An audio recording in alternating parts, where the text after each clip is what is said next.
What's going on, everybody? Welcome back to Sector for Nerds, and welcome to another episode of Star Wars The Clone Wars Retro Discussions. Today, I'm here with my good friend DJ. What's up, everyone? Good to be back here again. Today, we are here to talk about Star Wars The Clone Wars Season 3, Episode 4, Sphere of Influence, an episode that was directed by Kyle Dunleavy and written by Stephen Melching and Katie Lucas, aka George Lucas's daughter. The cookie for this episode: a child stolen is a hope lost. And with that, you guys, I asked DJ if he wanted to do the intro for this episode, and he said, no, intro guy was gonna do it, but intro guy's not here. Wait a minute, he just knocked down the door to our room. Holy crap, he's here. Well then, without any further ado, intro guy, take it away. Pantora in peril.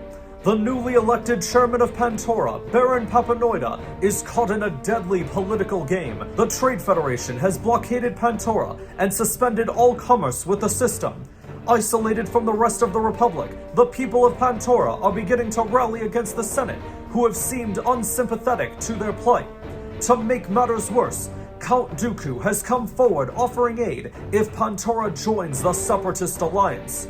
Chairman Papanoida has dispatched Senator Chuchi to Coruscant with the hope that she can motivate the Senate to act in favor of Pantora before Lock Dodd can legitimize the blockade. Thank you, intro guy, and there he goes. Yeah, man, so this is a big episode. This is a fun episode for sure, but this episode had a couple of big moments and things that happened. I think there were some good moments for sure, and I think it's a good episode overall. Yeah, it's definitely a fun little episode for sure. We get to see Greedo for the first time in this episode. We get to see Ahsoka and Chuchi teaming up for the first time. Absolutely. And I have a question though, because they were talking about like how they had history and all that. We never saw that in Clone Wars though. And that's actually one of the discussion points that I was going to have with you. And we can even talk about it right now as we're getting into it. But they keep talking about, Ahsoka says towards the beginning of this episode when we see her with Anakin that Senator Chuchi is a good friend of mine. And then Chuchi says later when introducing her to Baron Papanoida, this is my good friend Ahsoka. So there's clearly a history there, but we just never see it. We never saw it. Like, she wasn't in season 1 when they went to Pantora, was it? Yeah, it was one of the moons of Pantora. Yeah, one of the moons. And, like, we never saw Ahsoka with Obi-Wan and Anakin. No. So, yeah, I feel like it was more just a plot device to put Ahsoka and Chuchi together. But I kind of wish it was more than that, because then it makes you question, like, okay, well, you know, when you watch Bad Batch, right, and you see Rex and Chuchi going on missions together, it's like, well, Ahsoka clearly knows both of these people. Why isn't she helping them? And you know, but I guess it just depends on whenever that one Tales of the Jedi episode happened with her being on that farm. And I don't know, I got the timelines mixed up in my head potentially, but I would have liked to have seen more with Ahsoka and Chuchi if that was the dynamic that they were going to have. But it felt like it was more, well, we need a reason for Ahsoka to go with Senator Chuchi to the Trade Federation ship. Let's just establish that they were friends. That's how they knew each other. I feel like they needed to get Ahsoka screen time, and in order for that to happen, they kind of had to make up some story and be like, okay, let's hope no one catches on to it. I think this is our first episode with Ahsoka that we're talking about together, so that's definitely interesting for sure. Because the last time we talked about an episode was with Obi-Wan and Anakin fighting Grievous and Ventress. Well, not just that, but I'm just talking like every time that we've chatted, I think, about an episode so far, I don't think Ahsoka's ever been in one. I don't think so, honestly. So this is actually interesting for sure in that regard. Another thing that I wanted to bring up was how the Trade Federation keeps claiming that they're neutral. They do this at the beginning of the episode, and they also in the last episode that I talked about with you guys, it was the same idea that, like, the Trade Federation doesn't have anything to do with the Separatists, and Newt Gunray's an extremist, and he's just doing his thing, but the Trade Federation, we have nothing to do with the Separatists, even though they clearly have everything to do with the Separatists. I wonder if Palpatine and Lock Dodd are good friends, because Palpatine's like, oh yeah, I can get the Senate to, not think you're on the Separatists, you can get away with all this. And they're like, I'm sure. I'm like, they're probably those politicians in the back, having a little dream like, oh yeah, let's keep getting away with this. I'm sorry, but like, the innocent, like, oh yeah, we're so neutral. And I'm like, bull crap. Yeah, in the nobody Senate is believes buying you. that. Nobody believes you. Padme too, they even show in the Senate just like shaking her head, like she knows how this stuff goes. She knows these people. They invade. Yeah. Back to episode 1 again. Yep, they knew what they were doing. So then we get Padme and Chuchi talking in the hallway a little bit, kind of going in sequence of events of the episode. Padme and Chuchi talking about how, don't take the Separatist help, and Chuchi saying, no, there's no way that Pantora will ever have dealings with the Separatists. We're always going to be loyal to the Republic. And so that's when she goes to speak with Chairman Papanoida, who, for those who have seen Revenge of the Sith, may not know, Chairman Papanoida was a character that was just kind of standing around in the background during the opera scene, and that was George Lucas, like the one that was playing him. So when you look at Chairman Papanoida in this show and you think, well, why does he look like George Lucas a little bit but blue? That's why. I did not know that until we were talking about before we started recording this video. Yeah, we talked a little bit off camera about that. And I'm like, wow, I never knew that before. So I learned something new today already. And another thing that I've encountered when Chuchi introduced Ahsoka to the chairman. Yeah. This guy already sounds much better than the other guy, when he was like ruthless. Yes. The other Chairman Cho, I believe his name was. Yeah, this guy seems very different compared to the last chairman of Pantora. Absolutely. He appeared more calm, collected, and he was looking at the bigger picture, unlike the other guy when he's Yep. like, no, I hate this person. No. We're introduced to Chairman Papanoida's family. He's got 2 daughters and a son. The daughters are, I wrote their names down because I wasn't going to remember them, Chiekwe and Sheamanwe. And then his son's name is Ion. The daughters go home, or I guess assumingly to their apartment. And when they get there, all of a sudden you see someone kind of sneaking around the place. And there's like, oh, it's nothing, just the shadows playing tricks. And then one of the daughters gets grabbed from behind. And then all of a sudden, like, another figure pops up in front, and then one comes from behind and take out the other daughter. One of them looked to be a Rodian. Now, if I remember correctly, I do believe that they would have aired something on Cartoon Network that would have promoted that Greedo was going to be in this episode. I want to say that for sure. But at what point did you figure out that was Greedo? Was it when Ion says the name later? Not when Ion said it, but when one of the daughters hit him in the head, I'm like, that's gotta be Greedo. If that's not Greedo, then I don't know what is. Who is? So you saw the Rodian and immediately thought to yourself, oh, that was him. Because I don't know any other Rodian that famous. It's gotta be Greedo at this point, so I'm like... Yeah, and I guess we really haven't seen any Rodian goons per se. Like, most of the goons that we get are like Weequay pirates or whatever that one species was that had the other one that was there with Greedo. I forget their names.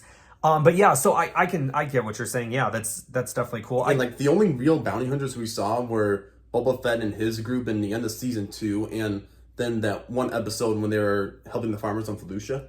Embo and all them. Yeah, it's funny how they call season 2 the Rise of the Bounty Hunters, and it felt like 3/4 of the season there were no bounty hunters. Mm-hmm. Yeah, I remember that. For sure. So, obviously the daughters get kidnapped. Count Dooku sends a message to Ion. He says, send your father my condolences. If you want your sisters back, we can help you out. Obviously, Dooku's kind of the one that's behind this whole thing because they're trying to get Pantora to join the Separatist Alliance. It just makes me laugh when Dooku persuades someone to do something when he's behind it. It's like, why does that remind me of Palpatine? Because literally, this is what Palpatine's doing in the Republic. He's like, oh yeah, join the Republic when he wants to overthrow them and make it the Empire. Because these guys are so good at lying. As Thanos would say, it's like breathing for them. Mm-hmm. That's all that these Sith do, is they lie and create whatever narratives that they want to create to suit their own needs. I feel like the Sith just do more lying than more fighting in the Clone Wars. Yeah. No, yeah. I mean, we only see Sidious fight one time, and not like we see Dooku fight that often either. Mm-hmm. Absolutely. So we've got two.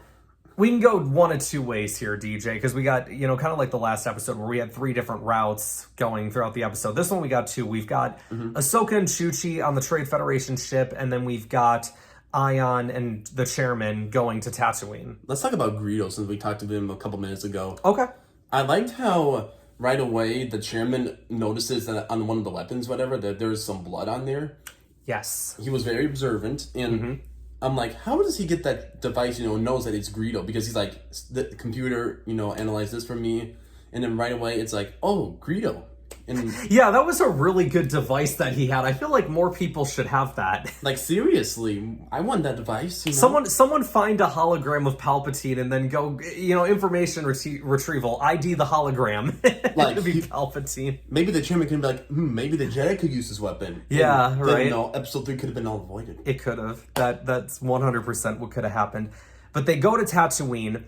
We get to see Rhoda the Huttlet, for the first time since the movie. Yeah. I mean, it's cool to see him, don't get me wrong, but he only got like a couple seconds, not even. Yeah, it was meant to be a cameo. That's all it really, Just like we also see Embo sitting in there too, one of the bounty hunters. Later on, we see Sugi as well. That's 2 of the 4 bounty hunters from that The Felucia episode. From that Felucia episode, yeah. So that was cool. I like those guys. I wish we'd see them more, but yeah, I wish Embo, had more jobs or more episodes, but Yeah. you take what you can get. We take what we can get, absolutely. But they go there and they're asking around, all them Twi'lek ladies sitting there laughing, having a good time, and they walk up, ladies, any of you know Greedo? And there's just kind of one standing off in the corner, being kind of introverted, like I knew who's right asking. I knew right away that was gonna be a Greedo ally, because who else stands in the corner when someone asks that question? Yeah. It's always the person who works with that bounty hunter. Yeah, no, that's true. Yeah, she clearly had something to hide. And then she goes to get Greedo, and later on they, hold the Pantorians at gunpoint. And I'm like, okay, here we go. This ain't gonna end well. And Ian's like, man, I don't want to die on this dust ball. And Papanoida goes, we won't have to. And he pulls out a knife. And I remember first time watching that, I was like, oh shit, And it was like, he just grabs Greedo by the neck, and it like, oh my gosh, like it was such an intense moment. Not gonna lie, it was like watching a John Wayne Wild West showdown from the 1950s. Yeah. Like, with all the gun points, everyone's shooting each other in the bars at the end. Like, seriously, I feel like I was watching a cowboy movie. If anything. Ion, I don't think Ion got out of grip of the other guards. Like, he was, but I think it was 2-on-1 there, because there were 3 of them total, right? And Greedo just had his gun pointed at Papanoida, so Papanoida's just like, wha-bam! Just out of nowhere. And who knew that the chairman can, fight too? Yeah! Like, seriously. He seemed like an older fellow, like maybe not as spry, but he seemed like the dude had it in him. I think we underestimate senators fighting because we do, because Padme can shoot a gun and all that. Yeah. Oh, we're gonna little foreshadow report to next week's episode. Yeah, Padme can definitely hold her own in a fight. And then the foreshadow for the next episode that you do, Satine can also fight too. Like, I feel like we underestimate what these senators and high political people can do. What they're capable of, yeah, in Star Wars anyway. So then we go to talk with Jabba. Papanoida says, look, I've got evidence here that Greedo is responsible for the kidnapping of my daughters, which means one of 2 things. Either A, you're behind this, Jabba, or B, Greedo's working for someone else. And because, we're friends, Jabba, I know you would never do such a thing. Jabba's just sitting there the whole time because he knows it's not him. But he's like, you know what, we found blood at the scene of the crime. If it matches Greedo's, it's going to prove he's the kidnapper. And Jabba allows for a blood sample to be taken. Greedo's sitting there like, it's all lies. And Jabba kind of just has this look on his face like, yeah, we'll see about that, buddy. He had no sympathy for Greedo here, man. It felt like Jabba knew what Greedo was up to. And he's seen Greedo do this before. He's like, just do it at this point. Trouble. Yeah, absolutely. I mean, Jabba's smart. He wasn't looking to pick a fight with the Pantorians. I mean, Jabba the Hutt in all his might and power definitely probably could have, but it would have been a bad business move for sure. And he knew, like, all right, yeah, Greedo, look, man, if you're going up against these people, like, you've dug your own grave, my friend. I'm not helping you out on this. You're on your own, buddy. And so Greedo confesses to being a kidnapper. He says the Separatists wanted leverage against you, as we all kind of figured. And one of the daughters is kept here in Mos Eisley, because we find out, I can't remember which scenes were where, but we do find out that the daughters were separated. One of the Trade Federation peoples were like, hey, why are we holding them on my ship? So we kind of figure out early on, like, okay, they are separated, but it's also the Separatists and the Trade Federation, they're behind all of this, as we all kind of figured. No surprise there. Yeah. So then we get to, if we're going to continue on this Papanoida train, they go to the bar, and I love how when Ion has his blaster held at Greedo's back, the bartender just goes down like, "Yep, I've seen this before. He I'm knows taking what's cover." about to happen, which is funny. And I'm gonna say it again. It felt like a cowboy showdown again. You know, It did. when a cowboy enters the saloon. Yep. And he's like ready to at gunpoint, and then the enemy sees him. And everybody just pulls out their blasters and starts shooting and everything. It was like an old Western standoff. And the way that Ion came out from behind the table and like he had his like hand here and, you know, the gun underneath the hand, like he was pulling like if he was holding a revolver and he would keep pulling it to shoot more bullets at a time. That was kind of the stance that he had. And like even the daughter was like, you know, defending herself and shooting her Yeah. gun. Like, She put a alcohol bottle right to the dude's head. like seriously, that's what they would do in a cowboy movie. You're And then- right. and then I didn't even think of that, but you're so right. like seriously. Well, I was watching a lot of cowboy movies. Oh, okay, yeah, that'll do it. Yeah. And the next thing you know, I see this. I'm like, yep, this is a Wild West showdown here. Oh, that's ironic, yeah. And then no, she's shooting the blaster, and then she shoots that guy who's about to shoot the chairman. Yeah, from behind the bar, yeah. And I'm like, wow, I totally underestimated her because, you know, I'm thinking, you know, she's the chairman's daughter, you know, can't fight, you know, all that stuff, getting used for power or whatever. Sure. And then she shows that. I'm like, huh. Yeah, I mean, they definitely didn't show early on that they seemed capable of fighting. I mean, they got taken out pretty easily in their apartment. Like, yeah, the one person hit Greedo, but I mean, the other dude was in control the whole time. He had a blaster pointed right at her. But yeah, I get what you're saying. Yeah, so I feel like we've kind of talked about everything there. Let's talk about the Ahsoka and Chuchi side of things now. So early on, we see Ahsoka using a mind trick for the first time. We've never seen her do this in the show before. And even when Chuchi says, have you done this before? She says, no, but I've been practicing. And she goes up to him and she says, you will let me pass. And sure enough, he lets Ahsoka pass. But then not Chuchi. But Chuchi, though, yeah, Chuchi, the detention block is closed to visitors. Move the other way. And Ahsoka's like, son of a... All right. Chuchi gives her the look like, Ahsoka. You will let us both pass. And, it eventually works for the both of them. But, yeah, Ahsoka... this is meant to be a very subtle moment of like, hey, Ahsoka is growing stronger in the Force. And that's really gonna, her character arc, little things that we pick up on here and there. That's great. You can also tell she's picked up on how Anakin handles his business and all that. Like, Yeah. I've been practicing, but we're gonna try it now. We do. Should you really proceed without the council's approval? We do it all the time, don't we, Snips? Yep. And the way she said it too, like she was so happy and everything. And I love where Padme just whispers to Anakin, I still can't believe they let you teach. I asked myself that question too, like, why did they let him teach? And that's a whole nother discussion. I'm like, how did Obi-Wan feel about this whole situation, Obi-Wan was happy for him, right? He wanted Anakin to be the teacher. Well, yeah, but, knowing how he taught Anakin, how he went about things. Yeah, maybe now in retrospect, he's like, oh, maybe this wasn't such a good idea. I don't know. We talked about it earlier, but Padme and Anakin talking about the blockade of Naboo. Yep, and when she was talking about the blockade on the Pantoran planet or whatever. Yes. Anakin brings up like, if it wasn't for the Naboo blockade, I wouldn't have met you. And I'm like, oh, if you really think of it, it's true. I did forget that. I'm like, oh yeah, Anakin was there for that, wasn't he? Because we all take it for granted, like if it wasn't for the Naboo blockade, then Anakin wouldn't have come, honestly, because if there wasn't a blockade, then the hyperdrive wouldn't have leaked, and they would have just gone to Coruscant, no problem. You're right. Another what if episode you can make, like what if the hyperdrive didn't leak and all that, and they made it. They would have never found Anakin. Yeah, holy crap. And then Qui-Gon wouldn't have all those visions like, oh, he's the chosen one and all that. They would have been like, where's the chosen one? We don't know. Yeah, we don't know. Yeah, we just know there's a disturbance in the Force, and. Yeah, that's really about all we can say for that. And then during that what if too, we would probably see Senator Amidala with your favorite. With Clovis. Yeah, son of a bitch. Moving on, they're making their way through the Trade Federation ship, and they eventually get to one of the cells where one of the sisters is being held. They get her out, but then all of a sudden, a bunch of super battle droids arrive. And Ahsoka pretty definitively takes care of them, no problem. But then a bunch of Nemodian guards walk in, and she doesn't even try to fight them. She immediately just stands down, which I think is interesting, because now when I think about the episode of Tales of the Jedi, where Anakin says, droids are predictable. I need you to be prepared for anything. And that's why he has her go up against the clones. Mm-hmm. I think that's interesting here because she's going up against the droids. She takes care of them, no problem. But when she goes up against something other than droids, it feels like she's not prepared for it. No, it's like she lost her confidence because when droids come, she's like, oh yeah, I'm taking them out, I deal with these on a daily basis. And then when not droids when actual people, like human beings come in, not human beings, but, aliens walk in, she's not necessarily prepared for it. She's like that one clone in episode 1 when he was like, I surrender, I surrender.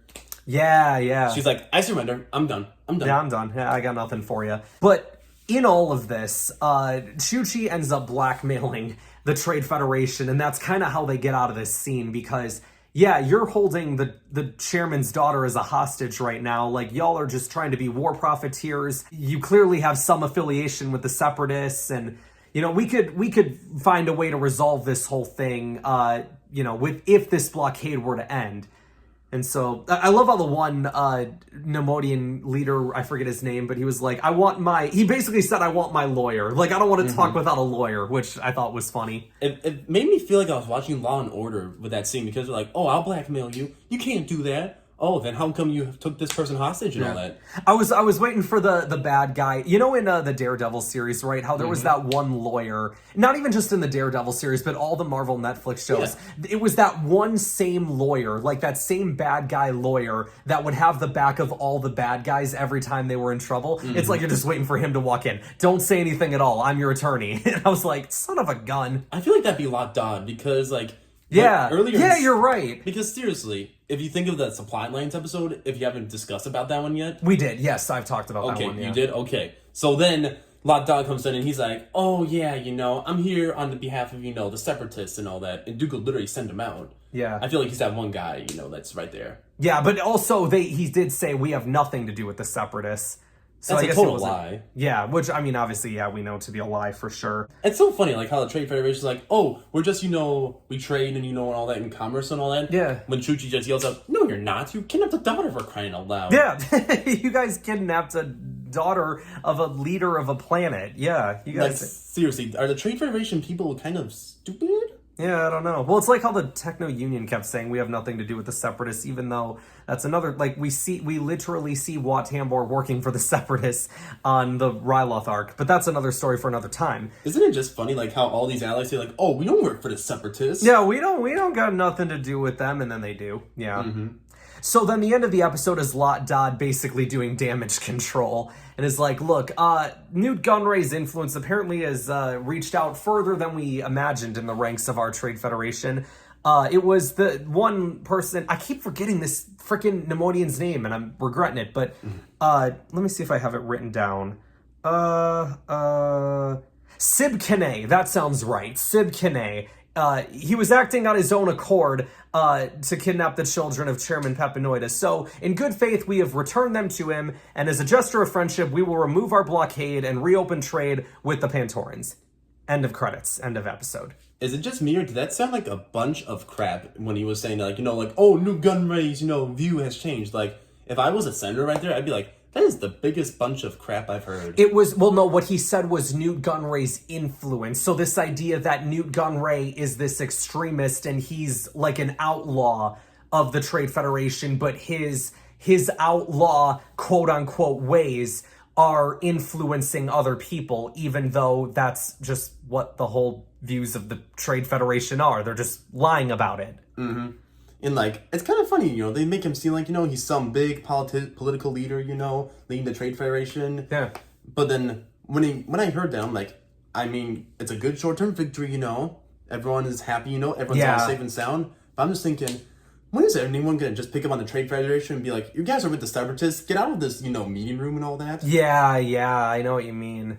But then, it also brought up the question, how much is Palpatine getting away behind the scenes, keeping them in the building? Because, Senator Amidala kept up with it, but, who else doesn't know about it? If you don't believe that the Republic itself is corrupt, look at Attack of the Clones, and when that one guy in the Naboo chamber, when they're talking about potentially there being a full-scale war, when he says after 4 trials in the Supreme Court, Newt Gunray is still the viceroy of the Trade Federation.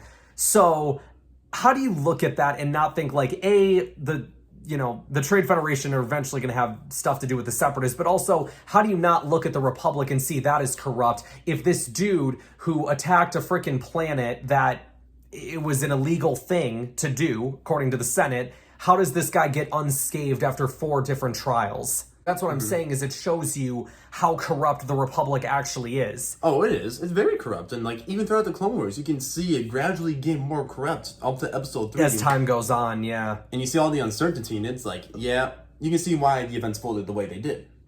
For sure. Well, yeah, I think that's all I've got to talk about for this episode, unless you have any closing thoughts. No, I think I said what I needed to. Yeah, I think I did too. I mean, like I said, this was a fine little episode. I enjoyed it.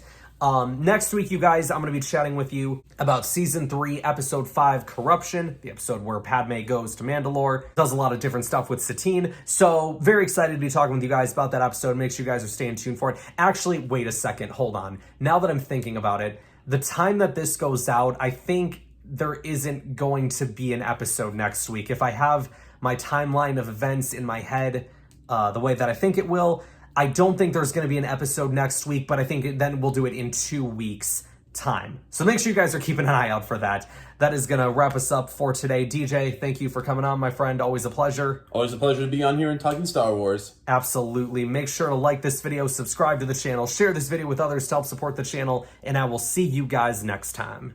Guards, let us into this warehouse. We're under strict orders not to let anyone in. Do you know who this is? I command you, open these doors.